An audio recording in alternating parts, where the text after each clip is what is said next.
Hi, welcome to the exhibition Futures Rising. Thank you, Adam. Here at the Leonor R. Fuller Gallery at the Kenneth J. Minart Center for the Arts at South Puget Sound Community College. Before I introduce our artists tonight, I would like to acknowledge that South Puget Sound Community College sits on the traditional lands of the Medicine Creek Treaty tribes, which include Squaxin Island and the Nisqually Indian tribe. The 1854 treaty ceding these lands is still in dispute. All who are not Salish peoples are visitors here. With this awareness, we pay respect to elders past and present of the Medicine Creek Treaty tribes and all Native peoples. Futures Rising is a celebration of Black artists in the Olympia community, curated by Teresa Mamati Yost. And this is the first installment of the artist talks and performances being live streamed from the gallery for this event. Next week, October 29th at 4:30, our second artist talk will be with the Blackwell Red Thread Collective. Artists Aisha Harrison, Shamika Gagne, and Coley Gladney will be present. This evening, I have the great pleasure of introducing Futures Rising artists Rene Westbrook and Lynette Charters Serembe. Rene is an exhibiting artist with the Futures Rising exhibit, and Rene graduated from the Massachusetts College of Art and Design, the BFA, in classical sculpture and arts education. She has been an artist in residence at many notable centers, including Master's Artists in Residency program at Northeastern University, AAMARP Boston, California Council in the Arts, and the Alana Community Outreach and Training Center in Vermont. Her work has been exhibited in many solo and group exhibitions, including the Museum of the National Center of African American Artists, Boston, Simmons College, Harvard University, Boston Museum of Fine Arts, and the International Arts Exhibition at the University of Hawaii, Hilo. Lynette Charters Serembe is also a prominent Olympia-based artist and curator and the owner and operator of All Sorts Gallery. Welcome, Lynette. Welcome, Rene, and I'll let you have at it. Before I begin, I would like to acknowledge the tribal elders, Aho, all of our relations. We can begin. Thank you. Yeah. Thank you. So, Rene, you're a multimedia artist with an eclectic background, and you use a wide range of disciplines. And it's resulted in a very diverse portfolio. You have a professional art career as a sculptor, a painter, a photographer, a performance artist, and an arts education consultant. We're going to take a look today at excerpts from your new series called Revelare. And these works are developed using monoprints and collage. So my first question is, tell me about the title Revelare. Okay. Revelare is the Latin for to be revealed or revelation. And I wanted to, as I normally do, look at constructs that affect women. And the mythological precepts of woman is Eve. And in religion, especially Catholicism, which I have more experience with, these constructs, social, marriage, education, women are very much and always at a disadvantage. And I wanted to use the revelare, the revealing of these, what I call temples of tyranny. And these tyrannical situations that women are confronted with basically come down to family, institutions, and societal limitations that are, forced on women, whether you are a woman of color or just a woman in society. Let's go to the first slide, the triptych, which in this show talks about, the first series of these large works. The first one we're looking at is called Murdered. And you notice there's this big bloody hand, and the image of two women, and they're two faces. And part of that is that I don't want to just limit it to women of color or, you know, depressed women in third world countries. Or I wanted to look at women as an ideal. So the faces are mashed together into one form. And the technique I used is the monoprint.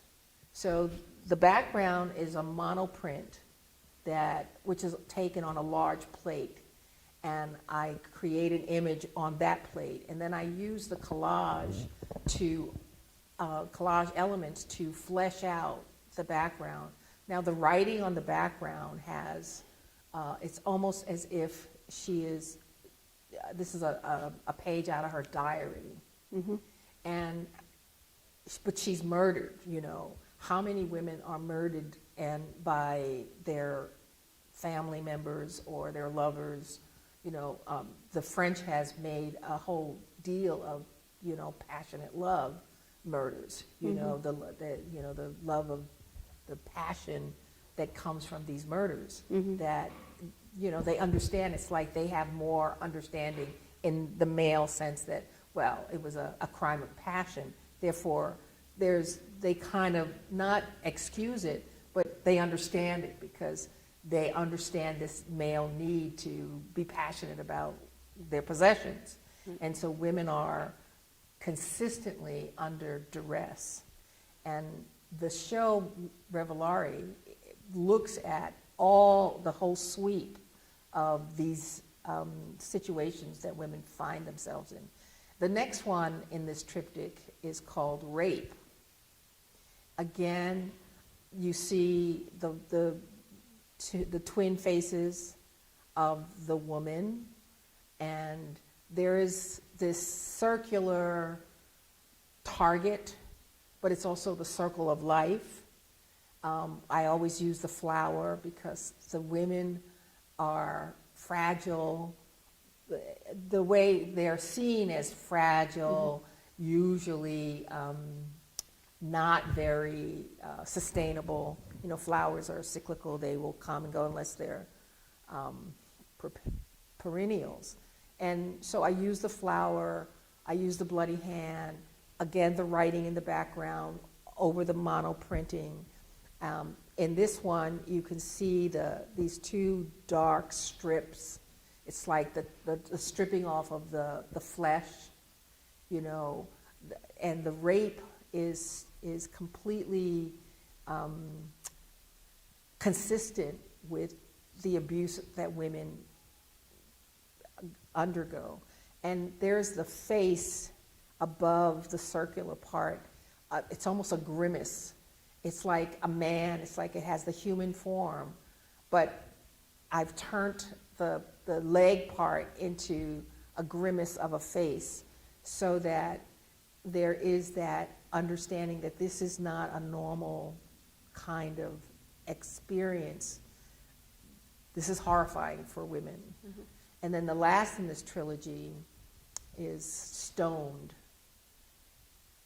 And again, the monoprint with the writing in the back, you see the flower, you see the circular form, and the bloody hand always is part of her menstrual blood and the blood of her life, the blood of those who have attacked her, that she is consistently under duress regardless. And so Revelare is the unfolding, the unveiling, the stripping away of the constructs that protect men in our society, but not the woman. Eve, you know, women live under the yoke of Eve, who, from a male perspective and mythology, is the reason humanity has, you know, the downfall of humanity is because of Eve. And regardless of how often they talk about the elevation of woman, she is always just a hair's breadth away from being destroyed Right. Or misunderstood. or misunderstood Or underrepresented. or underrepresented. Right. Yes, yes. I especially like in these, you have a timelessness in that it's someone's diary of someone who is dead, and that suggests, well, it definitely is the past. The whole thing is based on something that was in the past. But then you have these current images of the collages that you've plucked from modern magazines. And I'm wondering, is there anything else that I'm missing about the, the timelessness in there? Or? Yeah, no. The way I do my work, I have a set of ideas that I'm working on, but the viewer also gets to participate with what it is they're being inspired to interact with. So there's nothing that you would be missing that I'm putting there. It's what you want to take from it.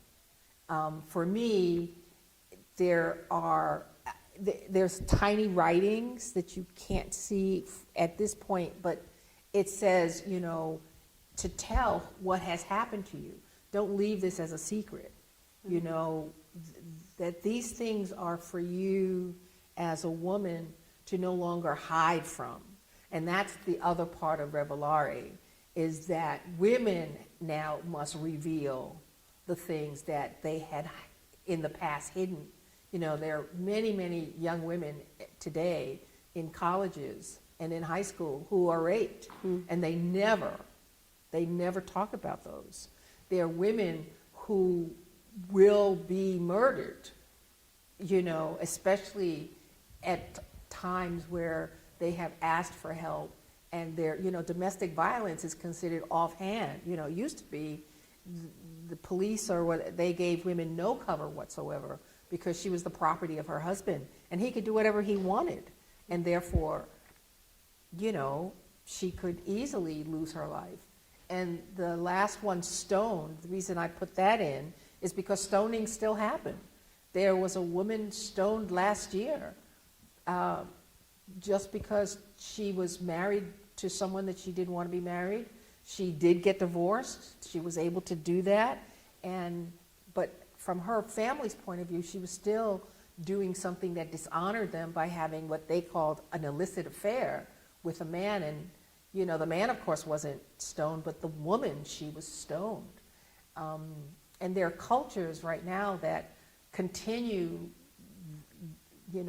this barbarity towards women.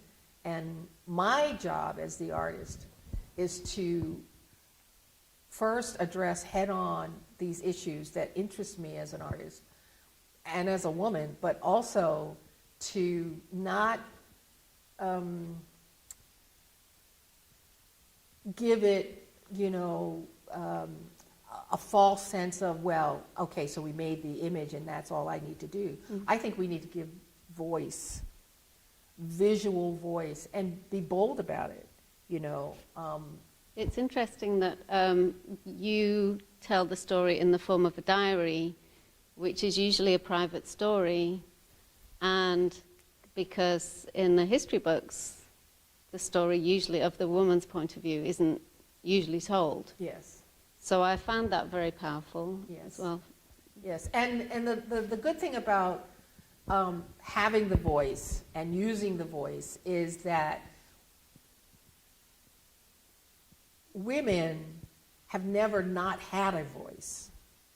It's been shunted and truncated by the life experience. The thing that kind of makes me, all these years, I never feel a sense of being shut down. I mean, I'm sure I've been shut down, or attempted to do that. And I've always felt a real kinship with men who feel that they have the right to speak up. And I never thought that because they were guys, maybe it's because I grew up with boys in the house, I was more vocal than they were. And I learned to not shut up. I learned to be as vocal and as, loud voice. They would say, you need to speak more softly. You need to, not do images. I remember even as a student, this notion that you did nudes in the, a female nude, and I trained it. And it was only, they saw it only as art, as not as reality. Mm-hmm. And, so elements of the woman was either erotica mm-hmm. or religious. The dynamic of what was in between was never brought to the fore. Mm-hmm. And I always thought that was kind of silly. It's very convenient, I find it, that Yes. that we can be seen from two different points of view depending on how people want to see Right, us. yeah. And I think your work actually very successfully represents women. They're confronting, but not in an aggressive way, right. That you have the woman staring from the artwork. Mm-hmm. And I find that very powerful indeed. Right. The thing that we're not going to see in this show, because these are excerpts from a solo show that has many, many pieces. They're sculptural and the paperwork and the paintings, the monoprinting, is that I like to have the broad sweep of ideas. I'm an ideas person. Mm-hmm. I like concepts, but to take a concept and turn it into a viable visual statement that deals with visual intelligence is really what I'm about as an artist. And I like different mediums, and we'll talk more about that later. Sure. But let's do the dresses. This here, and it's so interesting that we talk about the Native American. Someone said to me when they first saw this, was I inspired by the Native American women and their dress wear? And I wasn't exactly, but it is indigenous. Mm. And the idea of this, now these dresses are made out of books, pages. I painstakingly cut up a whole series of old children's and encyclopedias and books to create this dress. And on one side it says 1920, 2020, and it's the 100 years of the women with the vote. Mm-hmm. But it really isn't about the vote, it's about the voice, and it's not just about the voice, it's about education. And it says, that empower women everywhere. Women need to be empowered to be who they are everywhere. But I'm also not willing to let women off the hook. I mean, I really object to this notion that women need to be escorted onto the stage so that they can then speak up. Mm-hmm. Knock the door down. What's wrong with you? Mm-hmm. They said the glass ceiling. I would bring a sledgehammer up there and be banging that thing down, because if we wait for men to empower us, then we are still at a real deficit. And I think that the problem with this going on as long as it has is women should have been long ago trained in self-defense. Mm-hmm. I like the kung fu films, that the Japanese and the Chinese put out, because those women can defend themselves, Yeah. And they don't need hard weaponry because they have their body in their hands. And to me, there's something so empowering about the construct that I can use my physicality to defend myself. But I also believe the physicality includes the mind. Mm. I love the mind, and we need to empower women to do that. And that's where so many women culturally have found themselves, in the ash heap, because they're not educated. They're kept in poverty deliberately. Right. They're kept in the dark. They are not enlightened, because if they have a voice and if they have the power, then there's a problem. Right. And so in doing this, I also did the child's version of the dress. And I need to ask a question after you. Oh, okay. Okay, so here's the child version of the dress, and it says books, not bondage. And you know, a lot of this, and we can go into this more specifically, is that women and girls are sex trafficked, even to the 21st century. It's almost bizarre. I am on the board of a group that deals with sex trafficking in India, and I'm one of the board members of this. And the things that we read and what they do through art, it's an art organization, and we teach the idea is to teach these young women to be artisans, so that they can then take their craft and go out and make a living for themselves. And to me, that's very empowering. You know, it's not giving them a grant that's going to be limited. You know, they say if you teach a man how to fish, if you give him fish for one day, then he eats one day. But if you teach him how to fish, he can go out and eat every day. He can have the ability to go fish. Well, the same thing with women. If you can teach them, first, to love themselves, secondly, to understand that they are not beholden to anyone, not their fathers, their brothers, their husbands, you know, the judge and the lawyers that keep the male institution in line just enough to keep them in power. And I think that it was said back in 2016 that the future is female. And I remember Clinton, when she said that, I thought, hey, it's about time someone is thinking progressively. And I don't mean it politically, I just mean it, you know, strategically as women, because I no longer can just sit back and be, you know, disappointed that women have taken this stance of, I empower myself, but I do it from the corner. You know, I sit back there and, you know, or, you know, marching is wonderful, but action is better. You know, yeah. And there's many different ways we can do that. And there's many different ways we can do that, yeah. I find it interesting, the cutting into the books. Yeah. And in my brain, it conjures it. It's quite a violent thing to cut into a book. But then the books quite often don't speak for us, which is why I like the fact that you've got the book writing and the diary writing.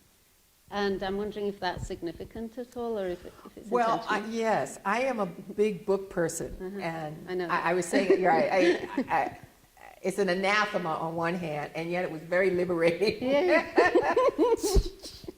I had big fun. I had all kinds of books. I would go to these thrift shops and look at old musty books, and I did a lot of cutting to find just the right pages, and you know, I had to ink them up and fortify them. I had to make a paper template that I could then put all the sheets of pages on it. You can't see it in this, but there are layers and layers underneath in order to build out these wonderful little paper dolls, or what I call them. And as a mother, you have the Scrabble pieces. Yeah, for both of them. Which are way more prominent and sitting on top. Yeah, right. Which is, I also found a very clever device to actually say, well, to speak your truth. So, right, right. yeah. So the other thing about the dresses that to me are quite extraordinary is they're beautiful. You know, I like to make beautiful art, but I want the beauty of the art to draw you in, and then I want the message to like bang, you know, to really give you a good sense that what you're looking at really is significant and speaks to social issues of the day. Is there anything significant about the little pink tinge on the... Well, the there's nothing significant about it other than, well, let me put it this way. I had it much darker, like blood, Yeah. but I decided to not hit that over the head, so I muted it. But it's almost like a rose. Yeah. So it's a rose color. It's like faded blood, but it's not really blood. It's the, and for me, the blood of the sacred female, as opposed to blood of what destroys female. Okay, this is the blood that gives life, as opposed to the blood that takes away. That, you know, it's the first three with the bloody hand. That's the blood that drains the life. Yeah. And the other one, this is more muted. And it allows the words to take more prominence, I guess. Yeah. Yeah. Well played. Very nice. Oh, and you have little prints on there. Yeah, I like using collage elements. I do stamps and stencils, and this is really new for me. I've spent a great deal of my time, I've made a living as a painter, believe it or not, that, you know, if I sell art, it's usually paintings. And that's an impressive accomplishment. Well done. Yeah. I like, my work generally is very large. My paintings are very large, wall size. And, you know, when you listed the things that I have exhibited at, I have exhibited, you know, these very large works of art on paper. And so working small, this is small for me, working with collaging came out of the lack of having a huge studio. When I was artist in resident in Northeastern, I had a huge studio. And same thing in California, I had a big studio. And so I could do large works. And when I was there, my art consultants sold 21 works of my large paintings to Kaiser Permanente. So they were one of my conduits for making money. I really miss those days. Yeah. But recently I sold some work, and they were small pieces. Yeah. But I sold these works to someone who collected my larger works, who knew the larger works, and said, oh, you know, big or small, I want more of the work. So that's been a real wonderful experience. And they complement each other. Yeah, they do. They really really do, yeah. They do. And I wanted to ask you about that with your paintings. Do you want to? Yeah, well, let's start with, so the other work, so I have worked as, I'm known as a photographer, a painter, and a sculptor, in addition to now the collaging. And I've been collaging for about 10 years now. But what we're looking at right now is the Polaroid Corporation built two very extraordinary cameras, and they were built to work on photographing large museum works. So one was 40 by 48, and the other was 20 by 24 inch. And these are huge boxes. They're boxes that you have to put these large scrolls of emulsion, you know, into the box. And the way it works is you open the box, the back of the box, and you can take multiple images on one emulsion. So I wrote them and asked them for, because they were using local professional artists. They had invited them to experiment on this wonderful machine. And so I won my first grant. This work is the last grant. But How big is this? It's 20 by 24. Oh, wow. I mean, it comes out the size of the camera. So this is a 20 by 24, and it's a Polaroid, so it's only one image. It's like a monoprint. Yeah. You know, But I discovered that if I took, so the image in the back is from a newspaper article, and then I collaged another image onto it, and then had a live actor with flowers, and she was the third image. So it was a triple exposure, and boom, that was the image. Very cool. And it was from a series called War and Prophecy, and it dealt with the nuclear, children growing up in the nuclear age. And that was the whole idea of that show. And the next, again, so I took a very famous photograph of sharks, you know, and then had these children who were actors. You know, there's actually one family of children, their brother, their siblings. And then I had them light candles. And so we took the next shot, and then the third was through a filter that turned just them red and not the background. Okay. So it was quite extraordinary. That I must say that Polaroid was very happy with me and granted me, you know, 2 more times. But the work that I did, this is the last of the series.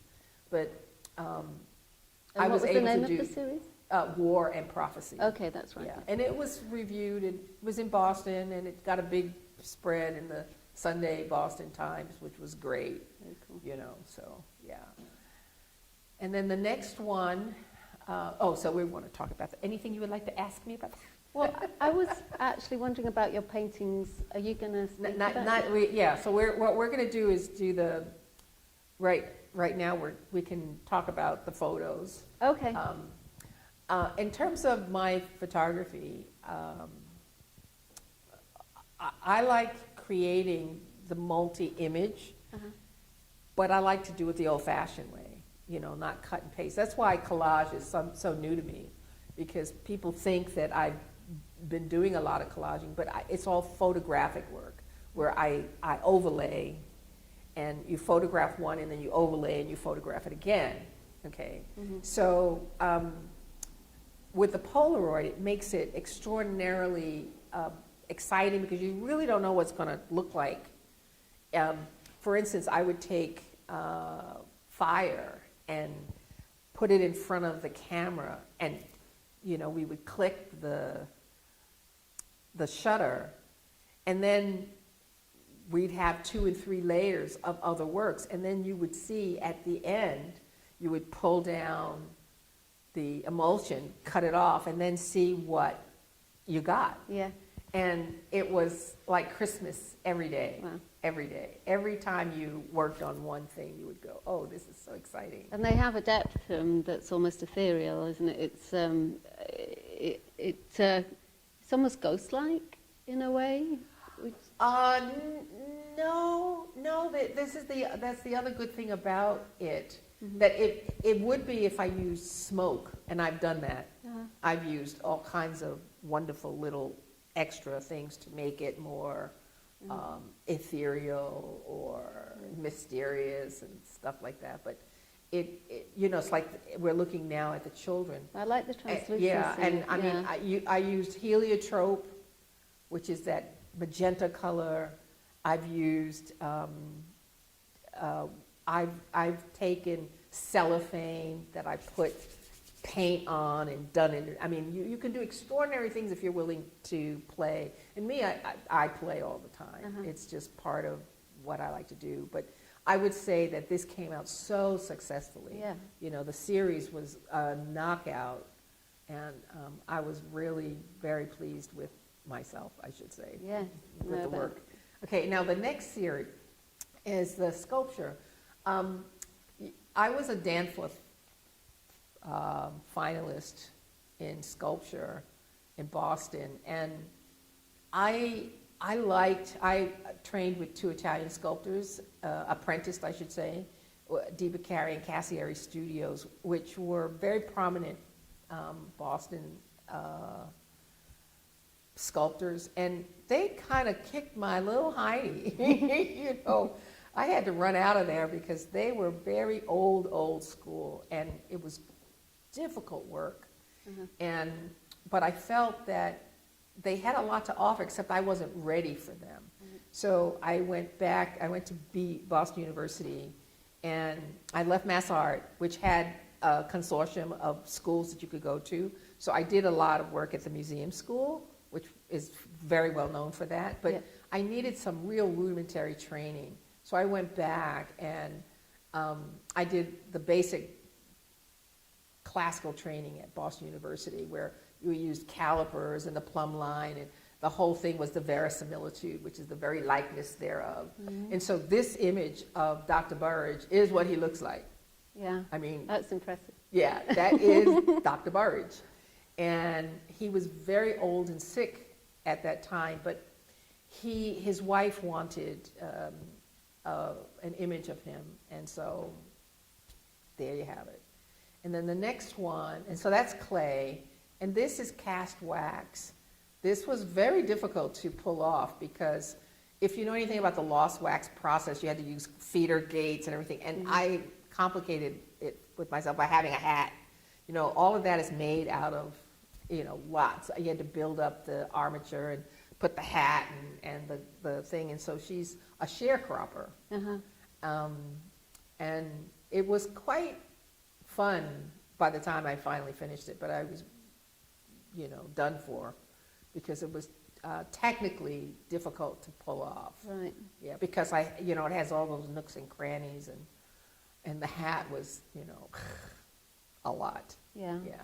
And then the next one is the cast version of this is owned by a museum in Boston. The Song of Freedom or the Song of Resistance. Again, it's a slave woman who is on the auction block, and she sings instead of hearing, you know, to block out the tyranny of taking away her freedom and her child, you know, that she uses her voice to drown out the heckling and the auctioneer who's, you know, auctioning off her life. And so that's what this is. And again, it's life size. All three of those are life size. That's life size. Mm-hmm. That's a life size head. I mean, that's his head. Yeah. Yeah. And so in the training, when I finished my degree, the training was to do life-size busts. You know, you pick an area that you feel confident in, and I felt very confident with the life-size bust. Right. And so, yeah. And how did that discipline help with all your other? Good question. Yeah. Yeah. The thing that sculpture did for me, classical sculpture, because I started out doing abstract sculpture. Uh-huh. I thought I wasn't going to paint. I started out with painting, and then I switched. But abstract sculpture didn't give you, it gave you a lot of freedom, but it didn't give you the blueprint. Whereas classical sculpture taught me how to see. You know, I can look at anything and have all kinds of good, but I don't see everything. Whereas one of the things that it does with my work is you can look, but if you don't see what I'm doing, you miss it. Right. You know, and so I always invite the viewer to look deeply, because if you do, then you will see what's what I call the obvious unobvious. Right. The unobvious becomes far more. Yeah. It also teaches you how to think strategically when you're making art. Right. Because when I was learning classically, when I was classically trained, I had to do the anatomy and physiology. I mean, I had to, that was so insufferable, you know. And when you went to the drawing classes, you had to draw the apples like an apple, you know.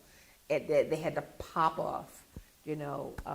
John Wilson, who was my professor, who was very well known at the time in Boston, said, you know, if I can't pick those apples off the page, then you haven't done your job. as, you know, the articulator of this idea. You haven't articulated it enough so that the viewer can walk up and take it. And that was the training that I had. And for a long time, it discouraged me because it was so demanding. Right. And yet, when I walked away from it and started doing I went back to painting, and I found I could make a living as a painter. I can, you know, teach and do those kinds of things. The thing that made me so successful as a painter was because I had come through the most difficult, what they call the dark night of the soul, you know, of sculpture. Because sculpture, you can't skimp and you know, chuck and jive, as they would say. You have to get it right. Right. The way I was trained. And so it's all about this process. is so much more, I'm so much freer now because I have the blueprint to know how to deliver what's in my mind. You know, so I always say I'm a conceptual person, but I'm so glad that I have the technique to bring forth that which I'm trying to delineate visually. So, yeah. Right. It helps you proceed strategically, I Yes. guess, doesn't it? Yeah. Yes, yes. And now the painting. Now this painting, these are new paintings. These are on wood. They're acrylic on wood, and this was right after George Floyd and the protests. And on one hand, again, there's that circle, the target. On the one hand, it looks like the church, like a church window, and yet the people on the line and the man and the woman who are holding hands and like with intrepidation moving forward. You know, I come out of the 60s, you know, that time. I come out of, you know, the anti-war movement. I come out of the women's movement. I mean, I've been a part of every big movement in the last 50 years. I've been front and center. And my painting, though, was not narrative. The sculpture, yes, but the paintings, I wanted to be free, to be more what we call expressionistic. So I was an expressionistic painter. So I did large sweeping imagery that had many interpretations because I didn't hone it into the narrative. Whereas this work, I decided I wanted to do more. I mean, I just never did it. I never felt comfortable with illustration, kind of speaking, but I knew that it was time to work through some of that idea. So I'm merging the classical training with the abstract freeness and coming up with early tampering with narrative. And do you find that it's influenced by the collages you've made? Maybe? No. The collages don't influence that at all in terms of what influences the narrative in the artwork are the books that I've read. Okay. I mean, I'm a reader. I like information, and one of the things I was saying to you earlier, even though, I mean, my glasses are for reading, I almost never take them off because I'm always reading something. You know, I mean, 40 minutes will go by and I need to pick up something and read, you know, look at and so I keep my glasses on even though they're just for reading. It's the narrative. I like stories, you know, I like documentaries. I like information that weaves, that takes the tapestry of ideas that then become living imagery. And so I'm wedded to that. Yeah. And so I've decided to try that with that. So this is one, and then there's one more. There are two more. Okay, this one is really, I don't even know where this came from. I like the notion of the festive. This is called the celebrant. And it's not Mardi Gras or that kind of thing, but it's like she's walking into a field of beautiful visual circular dynamics, you know. I like the circle. The circle is very powerful for me. It's the no beginning and no end. And this really pops as she's a dancer, she's dancing, and she's walking into the sunlight, you know, she's walking in. And the way I initially saw it, I wanted to mute the circles. I wanted it to be so hidden that you have to go really close to see the circles, because only she sees the circles, which is why the area around her is so light. But then the bleeding is what she sees. These circles are what she sees. But, you know, no one else should see them. But I decided not to mute them because I liked us seeing what she saw. Yeah. You know, yeah. And these are almost celebratory. Well, they are celebratory. Yes, that's called the celebrant. It's She's like the celebrant. like an equal and opposite reaction to the pain. You have the celebration of Yeah, this one had no pain. No. This one has no pain. Yeah, I don't see that. I think that's important. Yeah, you know, this isn't from the series of Revelari.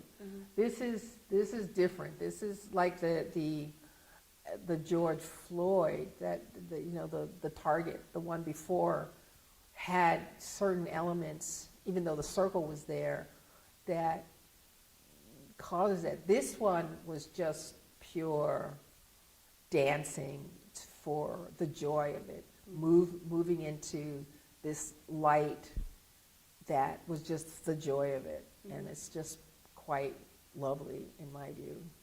Yeah. And then the next one is perhaps my absolute favorite of the series, the new series. And this is called Blue Bella, you know, the tiny dancer. She's being swung around,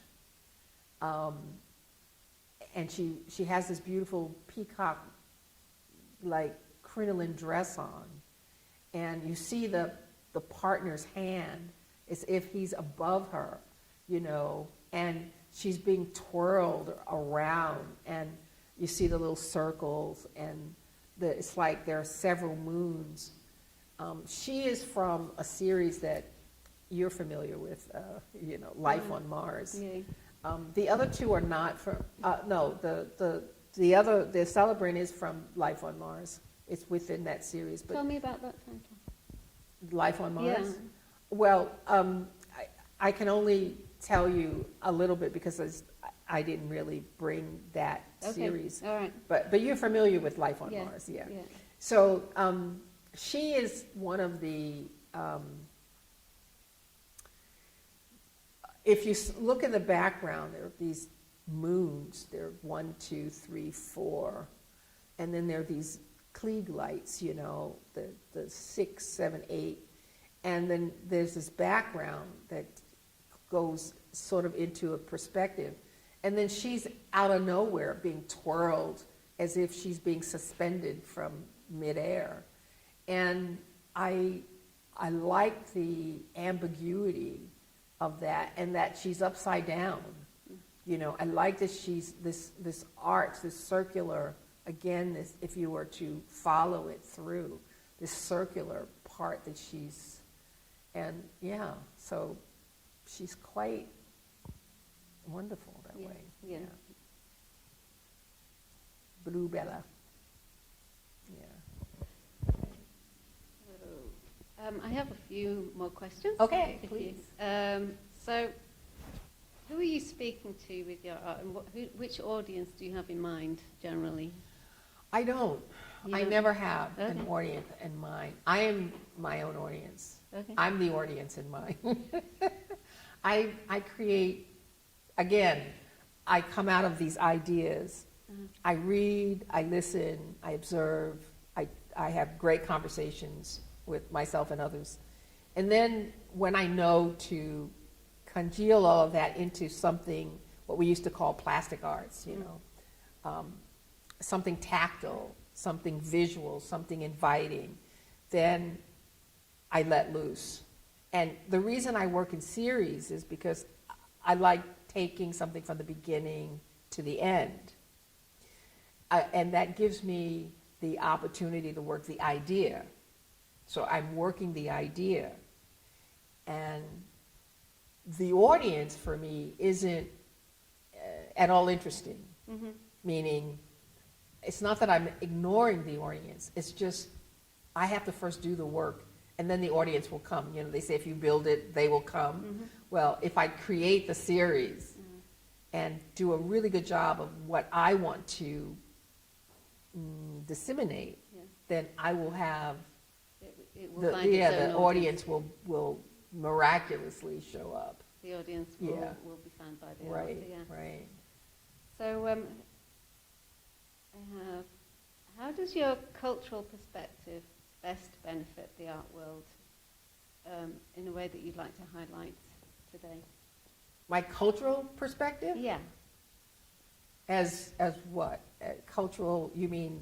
as a black woman artist. Okay. How would you like to highlight what you bring to the art world? Yeah, I never think of myself as a black woman artist. We had that discussion before. Yeah. And I think of myself as a, ethnically black, yes, of course, culturally global, and magnificently a woman. Yeah. So those three things come together always as I work. I know I've been in a lot of shows that have been, quote unquote, for the black artist, African American artist, been a lot of those. Which is interesting. And yes, it's interesting. And, the people who are in those shows with me, we laugh, because even though we're not as well known as the larger cultural audience, we have such a perspective and such an idea of how to expand the visual. And we have such a carte blanche into the larger, wider, white world, as they say, that we know that world greater than they ever know ours. Absolutely. And so when we come out of our bag, so to speak, and do our work, we have more facility, we're more facile in being able to delineate the perspective that is not just, boxed in. The given one.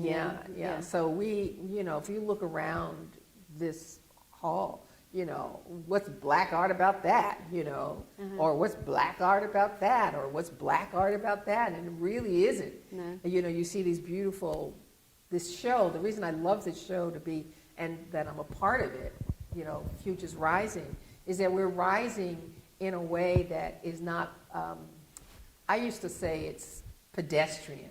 They ghettoized us as, creative people. And, back in the 70s, we were like, oh, no, I don't think so. Yeah. We made a stand. At least I grew up with artists who were not buying into that idea. Yeah. And all the ones who, when you look at, Lorna Simpson and Carrie Mae Weems and David Forden, you see these people, and they were my contemporaries, Paul Goodnight, and they just, it's like David Hammond used to say, there's no way I'm going to be truncated into this box because that's how you want to see me. No. And my feeling is when you look at the work here, Revelari, you see people of every culture. Yeah. The women are not ghettoized as one thing or the other. My whole idea is to expand that horizon, to take the, black perspective out of the corner that has been where it's been comfortably placed, and expand it into a sweeping. It's important to be seen as both, isn't it? I guess as a black woman artist, but also as an artist that is equal to. That's important from your perspective, but not from mine. Yeah. I know that it's how we are projected and how we get, like I applied to something and they only wanted black artists who could talk about Black Lives Matter. Right. That. And so, okay, I can do that. Yeah. But when I get through the door, then I will do what I want to do with it, I think that, my friends and I used to laugh that, we were like black women artists, or black artists, it's like, so what does that really mean? You are a black artist. What does that mean? That means that I make black art. It's all my, Right. it's all in black hue, do I just take a black paint and put it black art on a canvas? Or is it, and to me, the fact that we have to be categorized as black artists means that they are continuing to separate us into a dynamic that really isn't who we are. We're artists. I think that's what I we're was trying to get at. global, visual, dynamic men and women who have a perspective that has been, denied, not because of our blackness, but because of the ignorance. And I choose not to entertain that ignorance by playing along. None of this work is, you would say, is classically, African motifs or, Black power, though it has absolutely African motifs and Black power behind it, but it's just not overt in its manifestation. Right. Okay, thank you. And who would you like to meet, dead or alive? Do we have time? Yeah. Who would I like to meet, dead or alive? Yeah. Who is the person that you would like to most, I don't know, pick the brains of or... Well, I would like to meet my 25-year-old self now. I would have a whole lot more to explain to her when she, kind of kicked up the dust and yelled and screamed at certain things. Perspective is everything. I would say that my life has been very full and very good, and the people that I needed to know. I would have loved to have had a conversation with W.E.B. Du Bois, but, even though we were alive and well, he died before I was born, but there were people who were, like Einstein was still alive while I was alive. There are people who, even though I never met them, were in a field of what I call the stream of consciousness. One person that I knew, James Baldwin, I knew him personally, and had I not, he would have been one person I would have loved to know. But Romy Bearden lived in my same lifetime. I didn't know him. So I don't really think of that. I know that people ask those questions as if that really reveals something about you, but in my view, it doesn't. Right. It doesn't add to, I don't think about, I would have loved to have a conversation with Madame Curie, I would have loved to have a conversation with Chinua Achebe, I would have loved to really, chow down with people that have no fame and fortune, the Salish tribes we're still on contested land. I would like to hang out with them because, I would learn something. To me, it makes more sense to be in the presence of ordinary people rather than the people that have been elevated to be different than the rest of us, so to speak. Okay. So every day I seek out people that I don't know, that I want to connect with, and they teach me far more than I would have gotten from someone famous. And you do in my view. And you do them. Say it again? And you do they. Yeah. Do we have time for questions? Do we have time for If questions? anyone has any questions? Questions? Okay.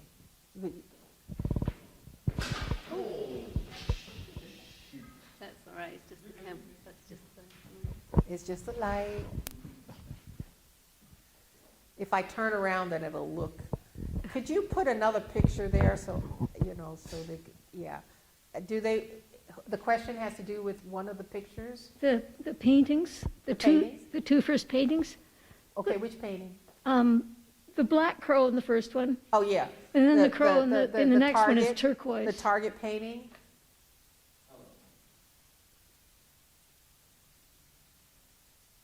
She's lovely, and she's lovely. Oh my God. Lovely. That one. Okay. And the crow in the other one too, if it's a crow. Okay, so you want to talk about this one? I want to talk about the birds. What are the birds about? Oh, the crow? Oh, don't you know about the crow flies? Okay, the crow is the sinister, the death, that it's always on the horizon for black folk in America, that you are never without the menacing hollowness of the death that racism, ignorance, and the pervasiveness of injustice brings on a daily basis. And so I put crows in a lot of my work when I'm talking directly to this construct, because rather than have the hammer banging on the people, I use the crow as that thing that makes, and you notice it's on their level. Yeah. Because they're walking into, It's not the like they can get fear. away from it. Right. When in the days of Mahatma Gandhi, he said to the people, they will kill you. They will kill you, but death should not be the reason to stop moving forward.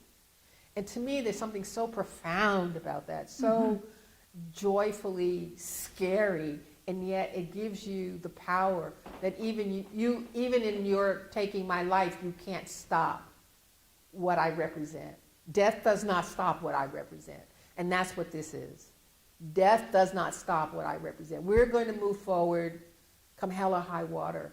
And to me, I grew up into womanhood as a young woman in 1968, getting out of high school, going into college, with these people.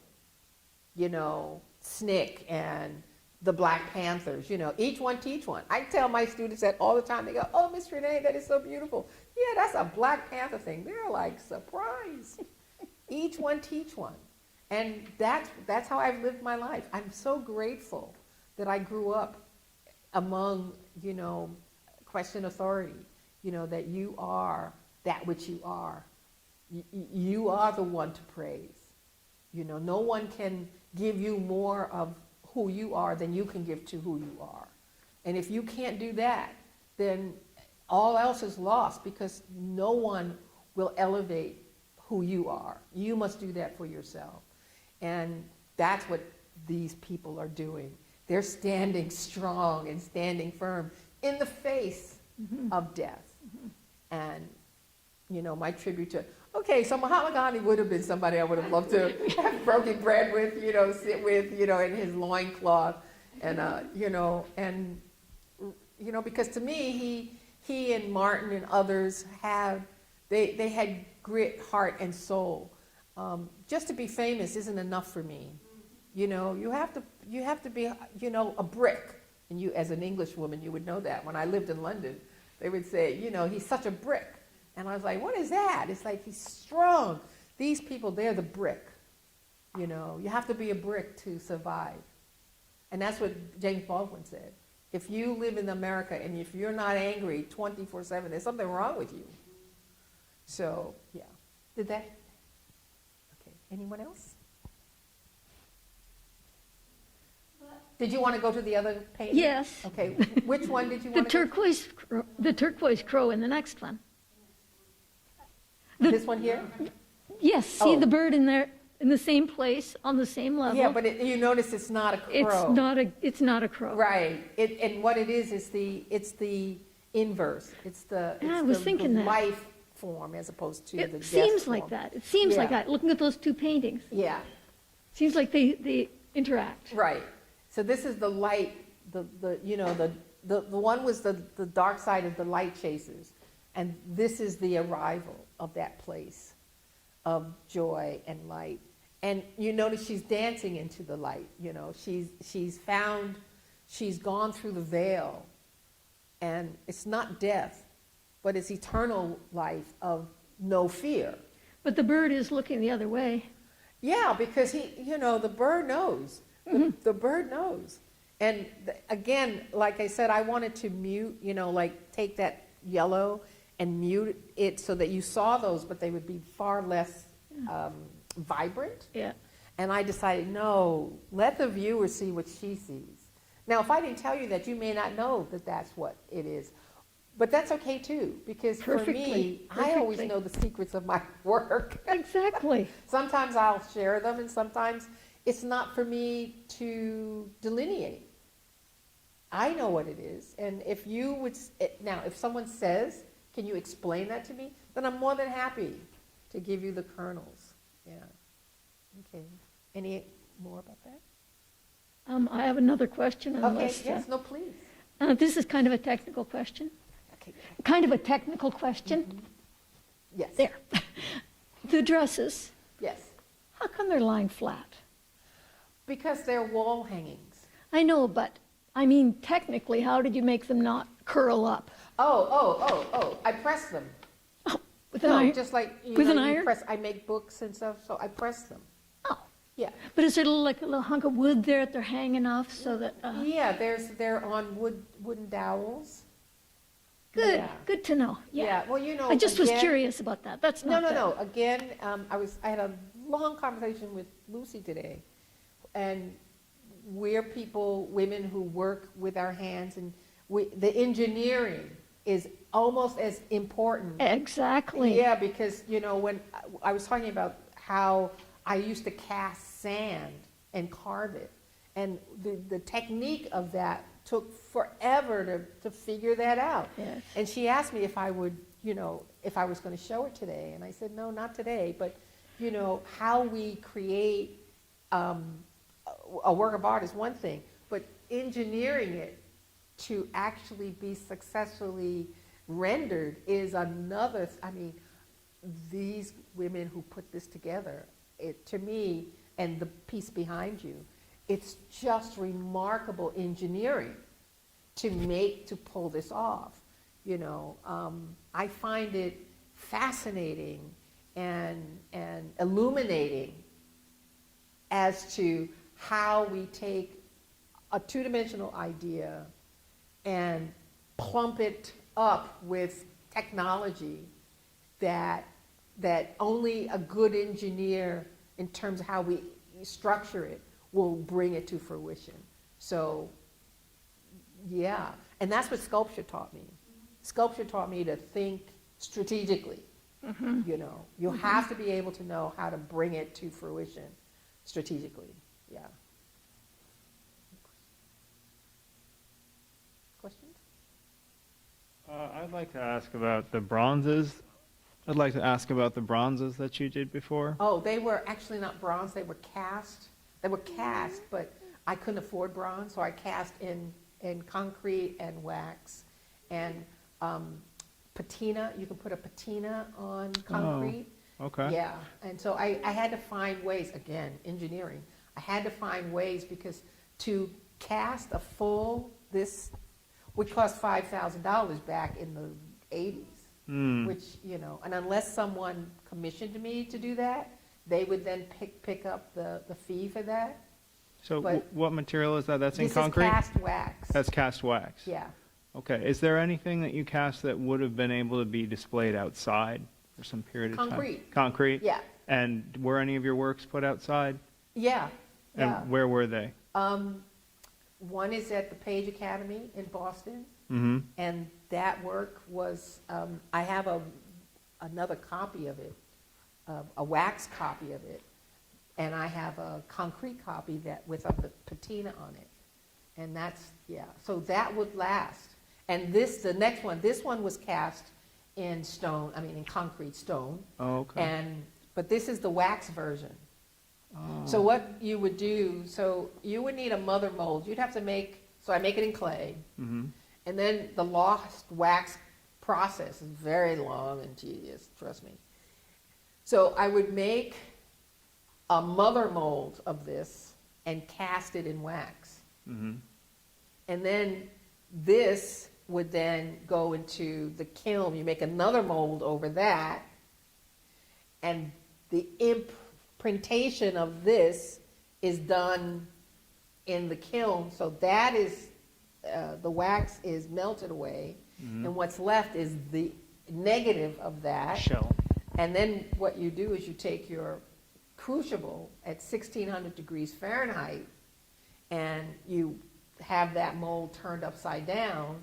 You and 4 people, 3 guys and me, would take that very scary hot crucible in the foundry and tip it. One guy is there with the tip of the lip. You know, he has this long instrument that will tip this boiling hot liquid, expertly poured directly into the small opening in order to get that into, and then all the little feeder gates have to fill it up.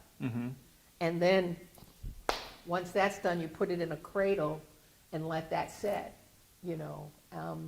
We would do it with aluminum and nickel, you know, because in college we couldn't afford bronze. So you really have a respect for the physicality and the engineering that goes into making these I'm things. built to last. So then what are your feelings about this time of removal and destruction of statues? then? What do you think should be done with all that's of these interesting. contentious statues, as a person who has had statues exhibited in public and has surely had some sort of feelings when you see statues being aggressed against as symbols? Okay, those are 2 very different ideas for me. Okay, one is that beautiful work, many of these statues on the horses. It's no small thing to do an equestrian-like figure. No small thing. And then to cast it is even more, and it takes parts, you know. And then what they do is they drill holes, and then they assemble them together so the work of the person is on the horse is separate than the horse. Okay, and then of course the pedestal and everything. Okay, so if we're just looking, and I'd like to separate that, if we're just looking at the work as a work of art, beautiful, skilled works of art, yes. What is the work of art? If the work of art, if I did a beautiful rendering of a child being lynched, okay? And the tree, so you do a beautiful tree, this lovely rope, and this skillfully beautiful body. Okay, so so I'm looking at the skill of the creator, you know, the verisimilitude of the child. It is a child, right? And then you look at the tree and everything. But what are we looking at? What am I celebrating in this beautiful art form? I'm celebrating the death of a child. I'm celebrating ignorance in its highest order. I'm celebrating this need to memorialize ignorance in its barest, most raw depiction. Okay. So they're 2 separate things. Some of the statues were only put up years after the Civil War. Years after. But they did it as a way to fortify Jim Crow. They did it to say, we did not lose the war. What we lost was the argument, the narrative. So we're going to re-energize the narrative. And the narrative is that these are our heroes. They're the ones who actually should be honored. Because it wasn't slavery that they were. They were honorable people doing the job of states' rights.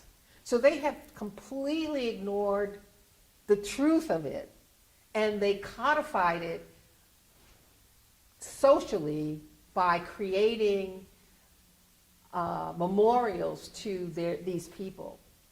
And in doing so, not only is it an anathema of the truth, but it glorifies their ignorance and the perpetuation of this ignorance in a way that is so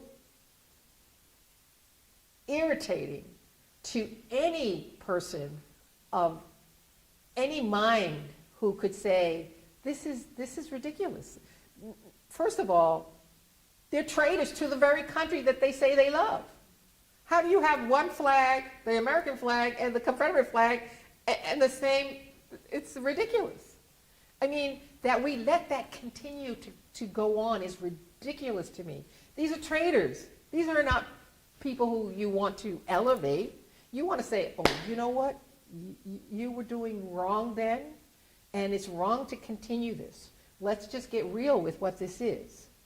And yet, I'm with you all the way. These are beautiful statues, you know. I think they belong in museums and in the back room of the museums. How about an outdoor museum where they don't get that climate control and that protection that a lot of human beings don't even get in this world? Right. And certainly animals. Right. I mean, if they're meant to be exhibited outdoors, we should have outdoor sculpture parks in places that are far, far from the beaten paths of children don't wander into them incidentally. Right. Well, you know, my feeling about, first of all, I would have never spent all the money that it went into making these things. That's my first thing. Secondly, I think that, and no one listens to me anyway, in terms of what I think about these social constructs. But to me, I think that as a sculptor, as someone who loves art, and I love ideas that are perpetuated through art, I think that people will bring, you know, tear them down and step on them and spray paint some of it's, you know, it's immature. But it was immature to put it up. You know, I mean, it's an immature act when you are too frail mentally to deal with the truth. When you're too cowardly and weak of mind and spirit to pretend that this is something that it's not. It's too childish in my mind to say that we're still fighting a war that we lost because we really didn't lose it. What? I mean, you know, I've dealt with little kids. You know, as an artist in resident in California, I had children from, you know, 3rd grade to high school. And the little kids, they know what the deal is. And if you say, you know, you broke this, I broke this, you know, can we, you know, take some glue or whatever, put it together? And they say no, they throw it down on the floor because it's broken. It's like, you know, there's no way to fix it. I think, you know, I'm righteous. I think that's righteous. That's a child who knows what happened. You know, you broke it and you can't fix it. So if you can't fix it, then, you know, sweep up the shards, put it in the trash, and start again. Let's just do the truth of it. You know, you have adults who cannot deal with what's broken in this country. There's so much broken, especially right now. And they want to pretend that it's okay. And these statues that came down during the summer of hell, as they called it, you know, the summer of regret, the summer of, you know, anarchy, no, the summer of expression. To me, people were expressing true frustration at the fact that we have people in power who refuse to grow up. We need to be honest and real about what this is. Okay. Thanks. Lynette, you've got one question here? Okay. And then we've got just a couple. Okay, I have a quick question. What do you think about the idea of putting these things in museums so that people can learn what not to do? Rewriting the narrative. Well, that's what we were just talking about, putting it in right. outdoors in a museum. Right. I personally, I believe it's good to rewrite the narrative so that we actually teach our kids, rather than forget about the whole thing. It's good to teach our kids this is where we went and that was bad and we need to fix it. But I would have no trouble with anything that deals with honesty and clarity and forthrightness of the narrative. I think that we are too susceptible to not dealing with truth. And now at this point, you know, I read an article in the New York Times 2 days ago that said the death of truth isn't because people don't want to know what's real. We've never really wanted to know what's real, and it's just been advancing over time. And so now we're at the precipice of, you know, what they call the conspiracies or whatever, but that people aren't honest in themselves. They're not honest with their children. They're not honest with their taxes. They're not, you know, we have been given the trap door. You know, it's, when we were kids, they used to call it a trick bag. You know what a trick bag is? Okay, when you're in a trick bag, you're in a bag that you can't get out of, but that says there's the exit. You know, that's what a trick bag is. Yeah. You know, you're in the bag that says you know you can't get out of it, but there's a big sign that says there's the exit. And so which are you going to believe? Are you going to believe that really is an exit, or, you know, cut the bottom out? Yeah. Okay. All right, well, I'd just like to remind everyone of the show that we have with Renee, who she's our next artist at All Sorts. And if you want to check that out, we only have a Facebook page. So please check All Sorts Gallery, all one word, All Sorts Gallery, and you'll get updates on there. And I think, where's the best place to find your work online? Not yet? I have a Instagram page, but you know, I don't display my work, so to speak, online as such. I do my Facebook and Instagram. But we'll put it all up on All Sorts. So. And we'll have all a right. link to this video. Yeah. Okay. Yeah. And I think thank you so I would like much. to say something may I? Oh, you've got. This has been really a wonderful experience. I want to thank you so much. Thank you. You know, Lynette, for both moderating and being the interviewer, and definitely Sean. Yay, Sean, and Adam. This has been really, really sweet and wonderful, and my guests who've come to cheer me on.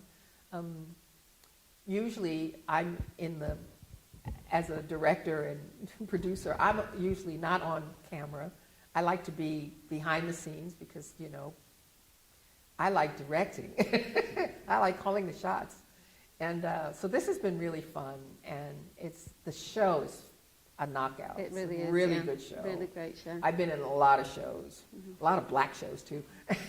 and you know, this is where we want to be, future rising. Absolutely. Yeah. Thank you for sharing your art and your wisdom, Renee. Thank you. Thank you. Yeah, and I want to thank you both also, and just to add that where you can find this work is on the SPSEC Gallery webpage, where this interview will be archived in Renee's portfolio that we've put together for. So thank you all.